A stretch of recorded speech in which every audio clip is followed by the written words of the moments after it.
आज हम फिर एक नए भाव में आए हैं जिसका नाम है मृदुता का भाव। कल हमने कठोरता के भाव से अपने आप को बचाने के लिए, क्रोध भाव से मुक्ति प्राप्त करने के लिए कुछ सीखा था। आज हम उसी कठोरता का एक दूसरा रूप देखते हैं जो हमारे लिए एक मान अभिमान के रूप में हमारे सामने होता है। अगर हम सिद्धांत से देखें, शास्त्र की दृष्टि से देखें, तो आचार्य कहते हैं कि प्रत्येक मनुष्य अहंकार का पुतला है।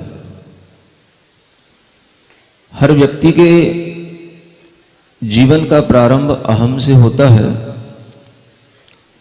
और अहम के माध्यम से ही वो अपने जीवन को आगे बढ़ाता है। जब ये अहम हमारे सामने आता है तो हमें पता नहीं होता है कि मैं वास्तव में कौन हूं, और मैं अपने अहम से जो भी सोचता हूं, जो भी मानता हूं, उसी मान्यता में जिंदगी भर जीता हूं। ये वह मान्यता है जिसके कारण से हम अहम से ऊपर नहीं उठ पाते। अभी इस मेडिटेशन के टाइम पर जो आपके लिए क्वेश्चन किया जा रहा था, जो आपको खुद इस बात का एक ज्ञान दिया जा रहा था कि आप अपने आप में पहले समझें कि आपने अपने आप को क्या मान रखा है। यह अहम ही होता है जो हमें हमसे ही परिचित नहीं करने देता। मुझे मेरा ही पता प्राप्त नहीं होता कि मैं कौन हूं। उसी अहम को समझने के लिए यह 10 लक्षण का दूसरा धर्म है जिसे मार्दव धर्म भी कहा जाता है। और मार्दव शब्द ही अपने आप में मृदुता से बनता है। मृदोर भावम मार्दवम। जब हृदय में मृदुता का भाव होता है, कोमलता का भाव होता है, तभी कहीं हम अपने आप तक पहुंचते हैं, अपने आप से अपना परिचय कर पाते हैं। यह मार्दव भाव मृदुता के भाव से जब हमारे अंदर उद्भूत होने लग जाता है, तब हमें भीतर से धर्म आता है। धर्म 2 तरह के होते हैं, एक आचार व्यवस्था के रूप में और एक विचार व्यवस्था के रूप में। आचार व्यवस्था के रूप में सबके अपने अपने धर्म हो सकते हैं, अपने अपने तरीके हो सकते हैं, अपने अपने सुबह से शाम के पूजा आराधना के अलग अलग तरीके के माध्यम से सब अलग अलग अपना धर्म करते हैं। आप देखेंगे दुनिया में अनेक संप्रदायों में अनेक तरह के अपने अपने तरीके के मंदिर हैं, अपने अपने तरीके की पूजा स्थल हैं, अपने अपने तरीके से पूजा करने के तौर तरीके हैं। लेकिन सभी लोग इन मूल्यों को जरूर मानते हैं जो यहां आपको 10 धर्मों के रूप में बताया जा रहा है। मृदुता, नम्रता, जो ये भाव हैं, ये हमारे अंदर एक क्वालिटी को डेवलप करने वाली चीजें हैं और यही वास्तव में धर्म माना गया है। अगर हम दुनिया में किसी भी पढ़े लिखे व्यक्ति से, इंसान से, किसी भी धर्म के अनुयायी से यदि हम पूछेंगे, बताओ अहम भाव धर्म है कि मृदुता का भाव धर्म है, तो हर पढ़ा लिखा इंसान कहेगा नहीं, अहम भाव तो अज्ञान है। नम्रता, मृदुता, कोमलता भीतर से होना, यह हमारा धर्म है। और जो व्यक्ति जितना कोमल होता है, दयावान होता है, नम्र होता है, उतना ही वह व्यक्ति दूसरों की नजर में भी बहुत अच्छा व्यक्ति माना जाता है और दूसरे भी उसे एक आदर देते हैं और उसको एक अच्छी दृष्टि से देखते हैं।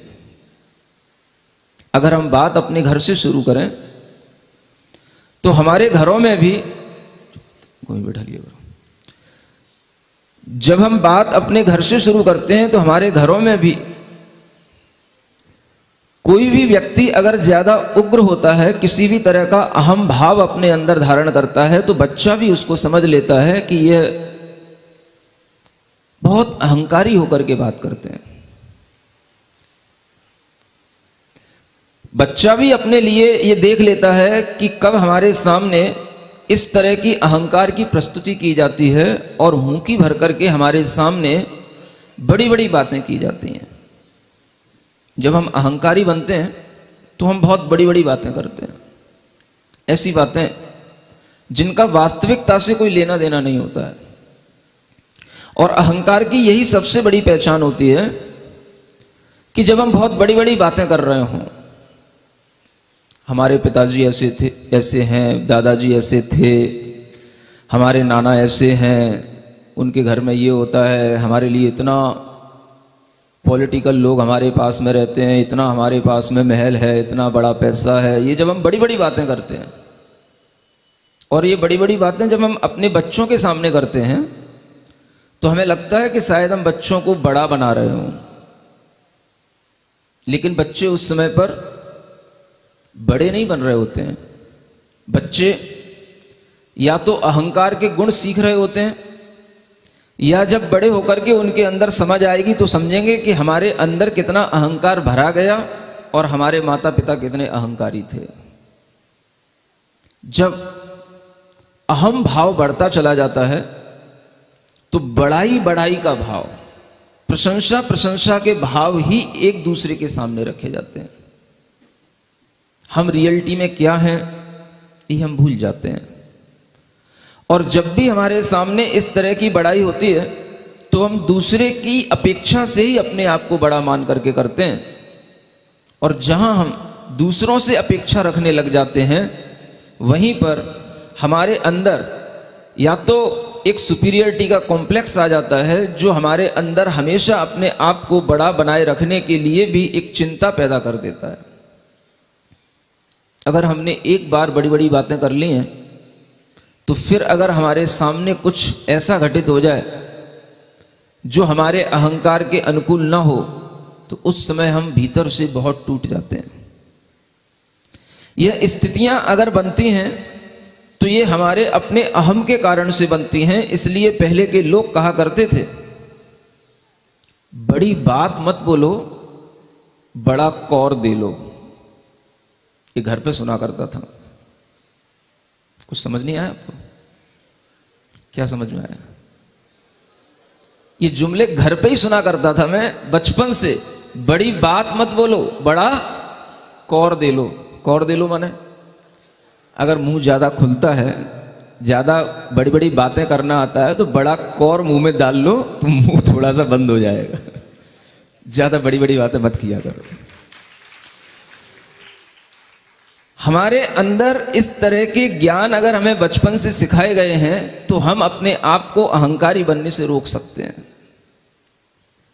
ये वो भाव होते हैं जिसके माध्यम से हमारी उन्नति भी हो सकती है और हमारी अवनति भी हो सकती है। संस्कार बच्चों को ज्यादातर माता पिता उसमें अहम के डालते हैं, अपनी सामर्थ्य से ज्यादा उसके लिए खर्च करना, अपनी सामर्थ्य से ज्यादा उसे दिखावे में लाना, अपनी सामर्थ्य से ज्यादा बच्चे की हर इच्छा की पूर्ति करना। और इस तरह से करते करते जब उसके अंदर अहम भर जाता है तो वह अहम उसको बड़ा होने के बाद में फिर परेशान करता है कि मैं तो इतना बड़ा था, बचपन से सीखा था, आज मेरे सामने जब रियलिटी सामने दिख रही है तो मैं तो कुछ भी नहीं दिख रहा। तो ये चीज फिर उसको बड़े होकर के परेशान करती है। ये अहम भाव हमारा अगर शुरू होता है तो इस तरह से धीरे धीरे बचपन से शुरू होता है, परिवार से शुरू होता है, जहां हम बड़े होते वहां से शुरू होता है, और फिर ये चलता है हमारे व्यवसायों तक, हमारी सोच तक। और ये अहम भाव ही है जो हमें परेशान करता है। आप देखेंगे हर बच्चा जैसे ही बड़ा होने लग जाता है, आसपास जब उसको देखने की, जानने की, विचार करने की शक्ति उसके अंदर जब जागृत होने लग जाती तो सोचने लग जाता है मुझे क्या बनना है। जब कोई माता पिता उससे पूछते हैं, कोई भी बड़ा व्यक्ति उससे पूछता है क्या बनना है, तो एक बार तो वह सोचता है कि मैंने कभी सोचा ही नहीं मुझे क्या बनना है, लेकिन जब बार बार कोई पूछता है तो उसे सोचना पड़ता है कि मुझे क्या बनना है, तो क्या बनना है। फिर वो देखता है आसपास तो बड़ी बड़ी चीजें देखता है। वो बच्चा बहुत जल्दी बड़ा बनना चाहता है, ये बच्चे की एक मेंटेलिटी होती है। आप देखेंगे बच्चा अगर छोटा होगा तो बड़ों के सामने भी वो ऐसी हरकत करेगा जैसे वो बड़ों को देख करके करता है। बच्चा बड़े की बहुत जल्दी नकल करता है। अगर आप देखेंगे कि अगर वो मेरे भी सामने हो, कभी बच्चों को सामने, छोटे से बच्चों को ला करके रख दिया जाए और वो देख ले कि मुनि महाराज ऐसे आहार करते हैं, तो वो ऐसे ही आहार करेगा घर पे जाके, वो ऐसी नकल करता है। ये मेंटलिटी उसकी बताती है कि बच्चे के अंदर बड़ा होने की एक बहुत बड़ी जिज्ञासा होती है और वो बहुत जल्दी बड़ा होना चाहता है। भीतर से बहुत अपने अंदर बड़े पने का भाव रखता है, वो बड़प्पन चाहता है। और जब वह बड़ा होता है, देखता है बड़े लोग कौन होते हैं, जब वो देखता है अपने चारों ओर पैसा पैसा पैसा, पैसे वाले बड़े होते हैं। पैसा कहां से आता है? तो बड़े बिजनेस करने से आता है, बड़ी जॉब करने से आता है। बड़ी जॉब कैसे मिलेगी? तो बड़े बड़े कंपटीशन फाइट करने पड़ेंगे तब बड़ी जॉब मिलेगी। तो बस वो शुरू हो जाता है। अब हमें क्या बनना है? अब हमें आईआईटी को फाइट करना है, अब हमें सीए फाइट करना है, अब हमें जो है इंजीनियर बनना है, सीए बनना है, डॉक्टर बनना है। अब उसके दिमाग में वो बड़ी बड़ी चीजें आने लग जाती हैं और इसी जिद में वो अगर कुछ अचीव कर भी लेता है तो भी उसे भीतर से कभी ये महसूस नहीं हो पाता कि मैं क्या बनने जा रहा था, मैं क्या बन गया, मैं कौन हूं, मेरी आइडेंटिटी वास्तव में क्या है, ये उसको कभी भीतर से रियलाइज नहीं हो पाता। और इसी कारण से अनेक बच्चे बड़े होने के बावजूद भी अपने आप से कभी संतुष्ट नहीं हो पाते, क्योंकि वो दूसरों को देख करके बने हैं, नकल करके बने हैं।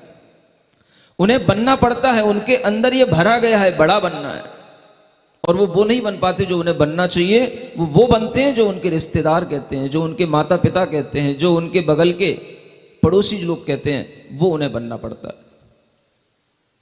आप देखें कोई भी बच्चा हमेशा बड़ी बड़ी बातों से ही अपना जीवन शुरू करता है। थोड़ा सा भी पढ़ा लिखा होगा, थोड़े अच्छे नंबर आ रहे होंगे 10th में, 11th में, 12th में, मुझे आईआईटी करना है, मुझे सीए करना है, इससे नीचे कोई बात ही नहीं होती आजकल। जैसे इससे नीचे कोई जॉब ही नहीं है, इससे नीचे कोई प्रोफेशन होता ही नहीं, इससे नीचे कोई जिंदगी किसी की चलती ही नहीं। कितने कर लेते हैं, कितने नहीं कर पाते हैं। जो नहीं कर पाते हैं वो जीवन में अपने इसी ईगो के कारण से भी परेशान होते रहते हैं। ये जॉब, ये व्यवसाय, ये इस तरीके के अगर हमारे ईगो के साथ चलते हैं तो पूरा जीवन हमारा ईगो में बीत जाता है। ईगो का मतलब होता है हमारी इनर एनर्जी का निकल जाना। एनर्जी गो मीन्स ईगो। क्या सुना? हमारी अंदर की एनर्जी कहां जा रही है हमें पता ही नहीं है, कहां लगनी चाहिए इसका कोई हमें अता पता नहीं है, और बस हम जी रहे हैं। और उस ईगो में हम इतने ज्यादा मशगूल हो जाते हैं कि उस समय पर हमारे सामने सिर्फ वही दिखता है। कितने ही बच्चे मेरे सामने आते दुखी होकर के, कितने ही माता पिता दुखी होकर के उनके लिए आते हैं, महाराज बेटी सीए कर रही है, साल भर हो गया, 2 साल हो गई, आगे का सेमेस्टर पार नहीं कर पा रही है, 2 नंबर से रह जाती, 4 नंबर से रह जाती है। बेटा आईएएस कर रहा है, यूपीएससी की तैयारी कर रहा है, मेंस तक पहुंच जाता है, इंटरव्यू नहीं हो पाता है। ये सब हमारे अंदर तरह तरह की जो प्रॉब्लम आती हैं, ये हमारे एक अच्छे जीने के ढंग से आ रही हैं या हमने अपने सामने उस चीज को एक ईगो बना लिया इसलिए आ रही हैं। हमें सिर्फ एक समझना है। अगर हम पढ़ रहे हैं तो पढ़ना हमारे लिए एक बहुत अच्छी चीज हो सकती है, विद्यार्थी के लिए विद्या अध्ययन करना बहुत अच्छी चीज होती है। लेकिन अगर हमें सुख उस विद्या से नहीं मिल रहा है, उस ईगो के कारण से हम दुखी हो रहे हैं, तो हमें फिर मार्दव धर्म की शरण में आना चाहिए कि अगर हम उस ईगो को छोड़ेंगे तभी हम सुखी होंगे। क्या ये चीजें हमारे लिए ईगो बन रही हैं या हम वास्तव में वैसा बनने की इच्छा कर रहे हैं? अगर ये डिफरेंस भी हम समझ पाए तो भी हम अपने आप को सुखी बना पाएंगे।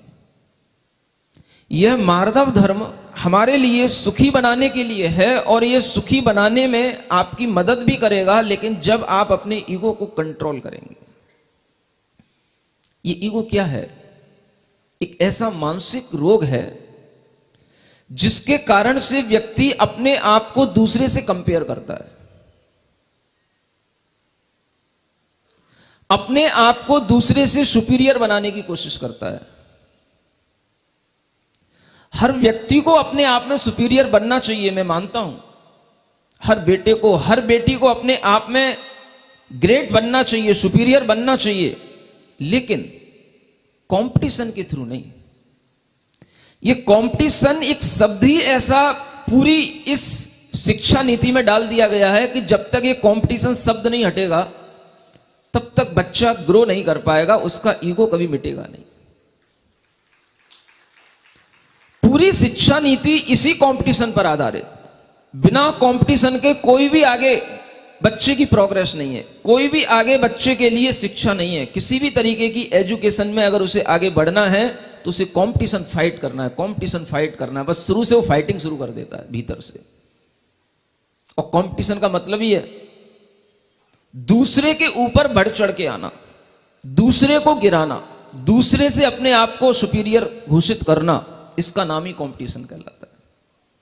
जब बच्चे के अंदर शुरू से ये थिंकिंग आएगी, ये फीलिंग आएगी, तो वो कैसे अपने आप को इस मार्दव धर्म के निकट ला पाएगा, जिसने शुरू से ही कंपटीशन के अलावा और कुछ देखा ही नहीं, कुछ सीखा ही नहीं।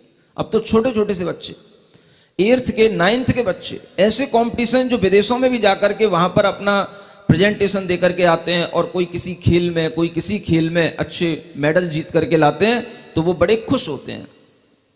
छोटे से ही उनके अंदर ये कंपटीशन दिया जाता है। मैं मान रहा हूं कि इसके बिना जीवन नहीं चलेगा, लेकिन ये नीतियां इतनी बिगड़ गई हैं कि ये पूरा हमारा जीवन बिगाड़ने के लिए हमको प्रेरित कर रही हैं। इस तरीके के कंपटीशन की भावना से जो बच्चा आगे बढ़ रहा है, वो ऊपर जाकर के, आगे बढ़कर के सिवाय इगोइस्टिक होगा और इसके अलावा कुछ नहीं होगा।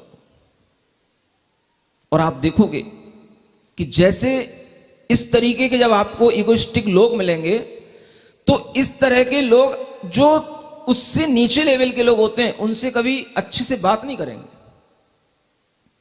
उनसे कभी हाथ नहीं मिलाएंगे। उनको ऐसे देखते हैं, ऐसे बात करते हैं जैसे किसी ये शेड्यूल कास्ट के लोग आ गए हों, कोई बहुत ही कहना चाहिए लो लेवल के लोग आ गए हों। ये थिंकिंग जब व्यक्ति के अंदर आने लग जाती है, तो इसी का नाम कहलाता है इगोइस्टिक। अब आपका ये नेचर बन गया है, आप पूरा का पूरा अहंकारी जीवन जी रहे हैं, आप अपने आप से बहुत दूर हट चुके हैं, आपको पता नहीं है क्या है, आपके ऊपर अहम के पत्थर इतने पड़ चुके हैं कि अब आपको भीतर का कोई सोर्स हमारे अंदर मृदुता का है, कहां छिपा है, वो अब आपको पता नहीं है। क्या करें पत्थर अहम के, क्या करें पत्थर अहम के, हटते नहीं। हर दिया जलता है पर मन का दिया जलता नहीं। सोचते ही सोचते जिंदगी की शाम हो जाती है। सबका पता मिलता है पर अपना पता मिलता नहीं, सबका पता मिलता है पर अपना पता मिलता नहीं। सबका पता है हमारे पास में, मोबाइल में सब हमने फीड कर रखा है, सबके नंबर, सबकी लोकेशन, कौन कहां रहता है, और सबके बारे में हमें जानकारी है, लेकिन हमें अपना ही एड्रेस पता नहीं है कि मैं कौन हूं। इसलिए मैंने यहां से शुरू किया आज, who am I, where is my address, कहां पर हम बिलोंग कर रहे हैं, क्या है हम वास्तव में, मेरी नेचर क्या है। क्या एक इंजीनियर होकर के ही जिंदगी गुजार देना मेरी नेचर है? तो मैंने अपने आप को समझ लिया कि मैं इंजीनियर हूं, मैंने अपने आप को समझ लिया मैं सीए हूं, तो मैं जिंदगी भर बस सीए सीए सीए ही अपने आप को फील करता रहूंगा। ये हमारा एक ईगो बन गया जो हमने बाहर से अपने अंदर डाल लिया, और यही ईगो हमें हमारी नेचर से नहीं मिला पाया, हमें हमारे स्व धर्म से नहीं मिला पाया, जो हमारा स्वकीय धर्म था, माने हमारा अपना मृदुता का भाव था वो हमसे छूट गया। हमने जब भी कभी अपने आप को दूसरे के सामने प्रेजेंट किया, as a teacher, as a collector, as a doctor, as an engineer, हमने हमेशा अपने आप को दूसरे के सामने इसी रूप में बताया। और हमें यही सिखाया जाता है, आई कार्ड दो, क्या भाई आपकी पहचान है, कौन है आप, तो आप झट से बोलते हो। नाम क्या है आपका, जो आपका नाम रख दिया गया बचपन में आप झट से बोलते हो। और उस नाम वाले भी अगर कोई दूसरे हो जाते हैं और वो 2 खड़े हो गए या 4 खड़े हो गए, फिर उसमें फिर बताया जाता है, फिर आइडेंटिफाई की जाता है कि भाई इस तरीके से वो नाम वाला जो यहां रहता हो या उसके पिताजी ये हों, तो बाकी के 3 बैठ जाएंगे, फिर वो 1 खड़ा रह जाएगा, नहीं ये मैं हूं। ये हमने अपनी पहचान बना रखी है और हम भूल चुके हैं कि इसके अलावा भी मैं कुछ हूं। जब तक हम इतना बाहर के पत्थर हम अपने मन के ऊपर जो डले हुए उनको नहीं हटाएंगे, जब तक ये बाहर के आवरण हमारे ऊपर से नहीं हटेंगे, जब तक ये भीतर के अहंकार हमारे ढीले नहीं होंगे, तब तक भीतर से मार्दव धर्म निकल करके आएगा कैसे? क्योंकि वो तो नेचर ऑफ सोल है, वो तो हमारा अपना रियल एट्रीब्यूट है। और उसके माध्यम से हमने अपने अंदर कोई भी सुख की कभी इच्छा ही नहीं की। हमने तो इच्छा हमेशा ईगो से ही की है कि अगर मैं इंजीनियर बनूंगा तो सुखी होऊंगा। सुन रहे हो? बोलो तो। अगर मैं भी ऐसे ही सोचता तो आज इंजीनियर बन गया होता लेकिन सुखी नहीं होता, और आपको इस तरह से सुखी होने का कभी उपदेश भी नहीं दे पाता। सब बच्चों के साथ यही होता है। थोड़ा सा भी मेरिट में अच्छे नंबर आए, 10th 12th में अच्छे नंबर आए, अरे मेरे बेटे से बढ़कर के कोई नहीं, बता तुझे क्या करना है। बेटे ने कहा मुझे लखनऊ पढ़ने जाना है, जा तू लखनऊ जाके लंदन जा, बता तुझे कहां जाना है, बस कर, तू अपने मन का कर, कुछ करके देखा, कुछ बन के देखा। और हर माता पिता बच्चे के लिए अपनी सारी ताकत लगा देते हैं। कुछ ही बच्चे होते हैं जो समझ पाते हैं कि मैं कहां जा रहा हूं, मैं कहां जा रहा हूं, मुझे कहां भेजा जा रहा है और मुझे जाना कहां है। बड़ी मुश्किल होती है। जीवन जहां से बनना शुरू होता है वहीं पर बहुत सारे टर्निंग पॉइंट होते हैं, और हमने क्या चूज किया है वो हमारे अंदर की, हमारी खुद की एक जो हमारे अंदर इंट्यूशन होता है उस पर डिपेंड करता है। लोग प्रेरित कर रहे हैं, तू इंजीनियर बन, तू एक बड़ा आदमी बन, तू विदेश में जा, पैसा कमा, ये कर वो कर, लेकिन जिंदगी भीतर से कुछ और कह रही है। एक भीतर से कुछ और बात समझ में आ रही है कि मैं जानना चाह रहा हूं कि मैं कौन हूं, ये दुनिया के लोग कर क्या रहे हैं, किस तरह से जीवन वास्तव में जिया जाता है, क्या यही एक जिंदगी है जो केवल दूसरों की इच्छाओं की पूर्ति करने के लिए जी ली जाए। जब इस तरह के प्रश्न आने लग जाते हैं तब व्यक्ति अपना समाधान खुद खोजता है, और जब अपना समाधान खोजता है तो वो जरूरी नहीं कि वो इंजीनियर बनने निकला हो, वो इंजीनियर बनने निकला होगा, वो एक पेंटर भी बन सकता है, वो एक डांसर भी बन सकता है, वो एक एक्टर भी बन सकता है, और वो एक साधु भी बन सकता है, मुनि भी बन सकता है। वो दूसरों के लिए नहीं जी रहा है, उसने अपनी जिंदगी खुद से जानने की शुरुआत की, और वो तभी संभव है जब हमने अपने आप को ये अहम से बचाया हो। ये तब होता है जब हमारे भीतर से ये जिज्ञासाएं हों कि हमें क्या खोजना है, क्या करना है। और जब व्यक्ति इस तरह से करता है तो उसके सामने अपने आप ये चीजें आने लग जाती हैं। हर व्यक्ति बड़ी बड़ी बातें तो करता है, बड़े बड़े बोल बोलता है, और बड़े बड़े बोल बोल करके भी अपना अहंकार ही दिखाता है। अगर आपको किसी के अहंकार की पहचान करनी हो तो उसकी आप उसकी वाणी से कर सकते हो, वो कैसे बोल रहा है। सुन रहे हो सकता है। अब कुछ कहोगे कि महाराज हम यूपी वालों की लैंग्वेज तो ऐसी होती ही है होते हुए भी एक उसमें सिमिलरिटी होती है, एक उसमें होते हुए भी थोड़ी सी पोलाइटनेस होती है, और एक उसमें अगर हमारे अंदर ईगो होगा तो वो उस तरीके की उसमें एक ईगो की झलक आती है। एक साधु था, रास्ते में बैठा था, राजा की यात्रा आ रही थी, राजा को वहां से गुजरना था और उससे पहले उसके कर्मचारी वहां पर आए और कर्मचारियों ने उस साधु को देखा कि रास्ते में बैठा है, तो साधु को देख करके बोला, अरे साधु हटता क्यों नहीं यहां से, तुझे पता नहीं है यहां से राजा आने वाला है। साधु वहां चुपचाप बैठा रहा, कर्मचारी बोल करके चला गया। थोड़ी देर बाद फिर वहां से राजा का मंत्री गुजरा और मंत्री ने भी आकर के कहा, साधु यहां से हट जाओ, राजा आ रहा है। साधु फिर भी वहीं पे बैठा रहा।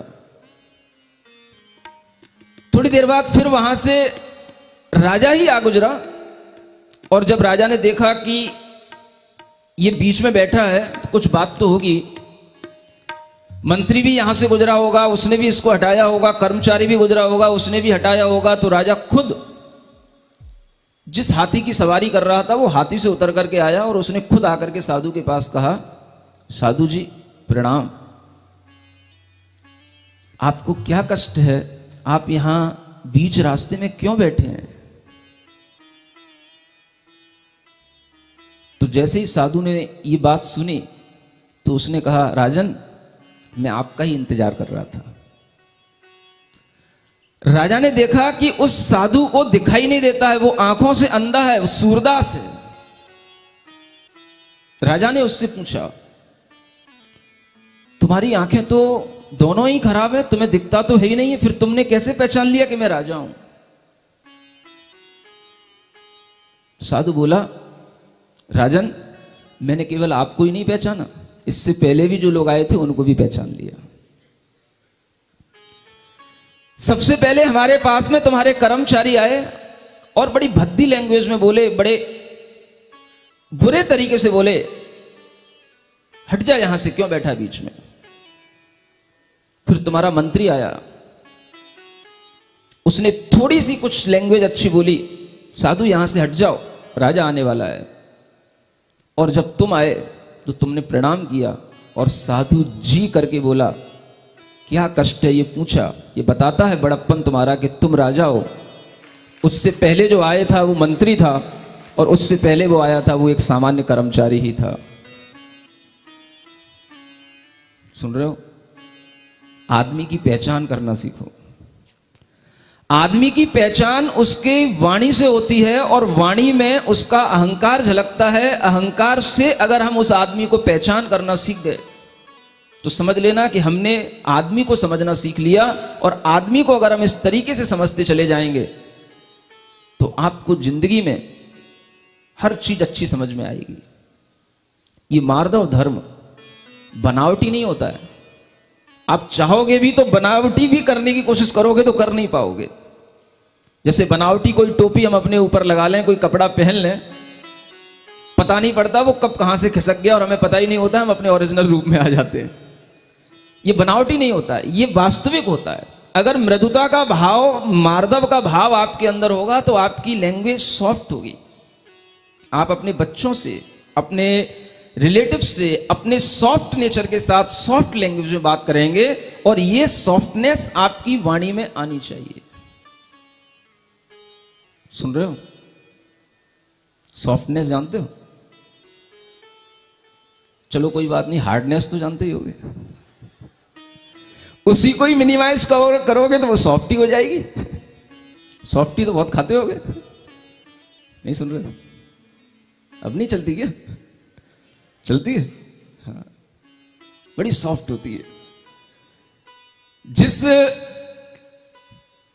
पात्र में वो क्रैकरी की जिसकी बनी हुई होती है वो क्रैकरी भी खाने लायक होती है वो बिल्कुल, और उसके अंदर जो सॉफ्टी होती है वो भी बिल्कुल सॉफ्ट होती है। इतनी सॉफ्टी चीजें खाकर के भी आप हार्ड वर्ड्स का यूज करते हो, वेरी सरप्राइज। क्या समझ में आ रहा है?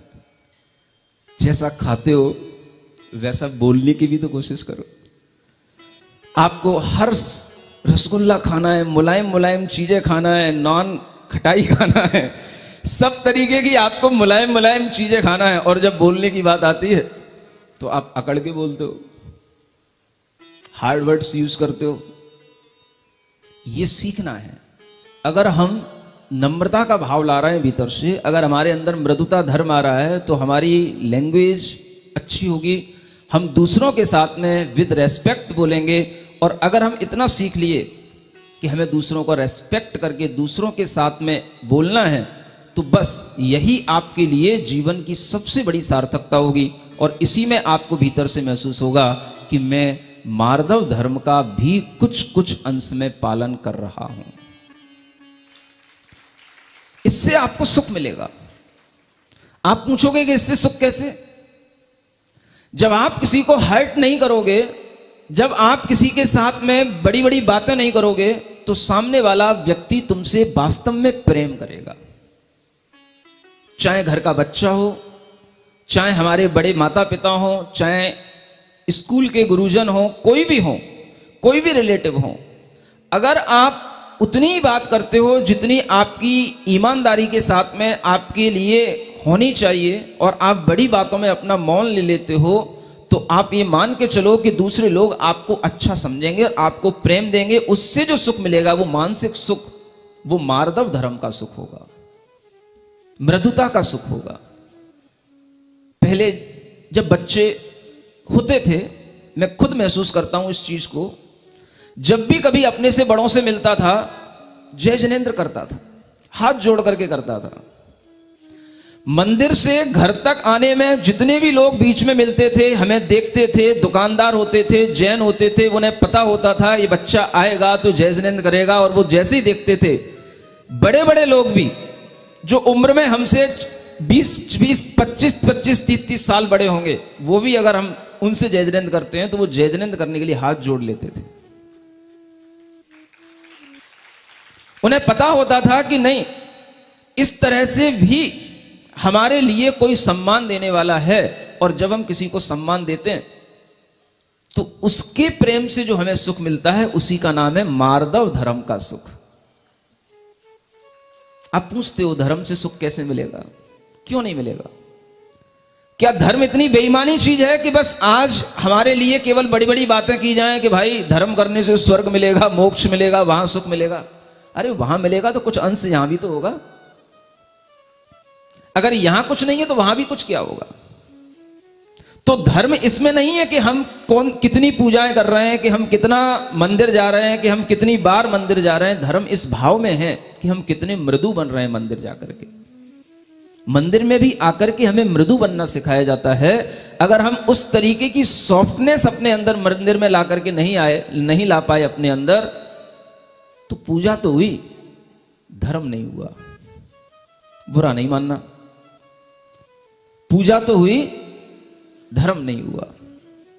और जब धर्म नहीं होता तो बच्चा या घर के लोग जब देखते हैं कि पूजा तो बहुत हो रही है, धर्म नहीं हो रहा है, थोड़ा सा धर्म से उनको भी चिढ़ होने लग जाती है। ये धर्म की बदनामी हमने कहां से शुरू की? किसने शुरू की? ये हमारी अपनी रिजिडनेस से शुरू हुई। हमने जिद पकड़ ली कि हमें पूजा करना है, ये नहीं देखा कि पूजा से हमें क्या प्राप्त करना है। हम बातें कर रहे हैं बड़ी बड़ी, ये तो देखो कि हमसे भी पहले कितने बड़े बड़े लोग हो गए। क्या हम चक्रवर्ती से बड़े हो गए? क्या हम मंडलिक राजाओं से बड़े हो गए? दुनिया में हमसे भी बड़े लोग हैं कि नहीं? चलो कोई नहीं, पास्ट टाइम में जो हो गए वो हो गए। अगर आज की भी आबादी मान लो कितनी, 7 अरब, अगर 7 अरब में आप अपने आप को कहीं देखते हो तो आप भी किसी से छोटे तो होंगे, आपसे भी कोई ना कोई और बड़े तो होंगे। अगर हम किसी भी तरीके का बड़प्पन अपने अंदर लाते हैं तो उससे बचने का एक ही तरीका है कि हम ये भी जान लें, नहीं भाई हमसे भी बड़े बहुत हैं, क्यों हूं कि बर रहे हो? हमसे भी बड़े बड़े काम करने वाले बहुत हैं। दुनिया में ऐसा कोई काम नहीं है जो कोई आदमी करके ना चला गया हो। हर आदमी ने सब बड़े बड़े काम कर लिए हैं, सब हो चुका है। कोई हम नया नहीं करने जा रहे हैं, लगता है, क्योंकि नया ग्रुप होता है, नया अवार्ड दिया जाता है, नई सिचुएशन होती है, तो हमें लगता है कि मैं ही कर रहा हूं, मेरे साथ ही ऐसा हो रहा है, बाकी सब हो चुका है। किस बात की आपके लिए ईगो आता है? आप बहुत बड़े बिजनेसमैन हैं, आपसे बड़े बिजनेसमैन नहीं है। आप बहुत ज्यादा रिच हैं, आपसे ज्यादा रिच लोग नहीं है। आपकी फैमिली बहुत अच्छी है, आपसे अच्छी फैमिली वाले लोग नहीं दुनिया में, आप बहुत ही ब्यूटीफुल हैं, आपसे ज्यादा और दूसरे ब्यूटीफुल नहीं है। किस बात की? अगर हम अपने से इस तरीके से अपने से बड़ों को देखेंगे कि ऐसा हो चुका, और भी हमसे बड़े आज भी हैं और पहले भी हो चुके हैं, तो हमारा ईगो लेवल डाउन हो जाएगा। आप ये भी तो पूछ सकते हैं कि इस ईगो को डाउन करने का तरीका क्या है? इस ईगो को डाउन करने का तरीका है अपने से पहले जो बड़े हो चुके हैं या आज भी जो बड़े हैं उनको देख करके ईर्ष्या नहीं करना, उनको देख करके अपने आप में, भाई ये तो दुनिया है, कोई कहीं खड़ा है, कोई कहीं खड़ा है, लेकिन जो जहां खड़ा है वो वहां पर किसी से छोटा भी है और किसी से बड़ा भी है। इसी का नाम अनेकांत धर्म है। तो अनेकांत धर्म के माध्यम से कल भी हमने आपको क्रोध पर जीतने का तरीका बताया था, और आज भी इसी अनेकांत धर्म के माध्यम से हम मान पर जीतने का तरीका खोज सकते हैं, अहम को जीतने का तरीका निकाल सकते हैं। अगर हम जहां खड़े हैं वहां हमसे बड़े भी खड़े हैं तो उनकी अपेक्षा से हम छोटे हुए, और हम जिनसे बड़े हैं उनकी अपेक्षा से हम बड़े हुए। अगर हम अपेक्षाकृत अपने आप को बड़ा महसूस करेंगे तो भी हम अपने मान पर, अपने ईगो पर कंट्रोल कर लेंगे। सुन रहे हो? ईगो बुरी चीज है, ego is a mental disease, लेकिन प्राउडनेस ये एक अच्छी चीज है। टू बी प्राउड इस बात के लिए कि हमारे अंदर जो भी गुण बताए गए हैं वो हमारे अंदर हैं। ईगो अलग चीज है और प्राउडी होना अलग चीज है। प्राइड में एक गौरव होता है हमारे अंदर, जिस देश में मैं पैदा हुआ हूं उसका हमारे अंदर एक प्राउड है। जिस धर्म में मैं पैदा हुआ हूं, जिस कुल में मैं पैदा हुआ हूं, उसका हमारे अंदर एक प्राउड है। जो ज्ञान, जो शास्त्र मुझे दिए जा रहे हैं उसका मुझे प्राउड है, और आज मैं जो धर्म कर रहा हूं उसका भी मुझे प्राउड है कि मैं ऐसे धर्म को सीख रहा हूं जो दुनिया में कोई नहीं जानता। ये गौरव होता है, ये ईगो नहीं होता। ईगो में एक फीलिंग होती है कि हम दूसरे के सामने अपने आप को सुपीरियर महसूस करते हैं, लेकिन प्राउड में अपने जो क्वालिटी होती हैं हम उसके कारण से अपने आप को अच्छा महसूस करते हैं और अपने आप में एक बड़ापन महसूस करते हैं। तो हम बड़े भी होना चाहिए, बड़प्पन भी होना चाहिए, लेकिन किससे? क्वालिटेटिव चीजों से। अगर हम देश में अपने आप को बड़ा महसूस करेंगे तो कोई आपको किसी दूसरे देश से छोटा महसूस करने के लिए प्रेरित नहीं करेगा। आप अपने देश में हैं, आप अपना धर्म कर रहे हो, आप अपने लिए अच्छा महसूस कर रहे हो, आप करो, इसमें कोई दिक्कत नहीं है।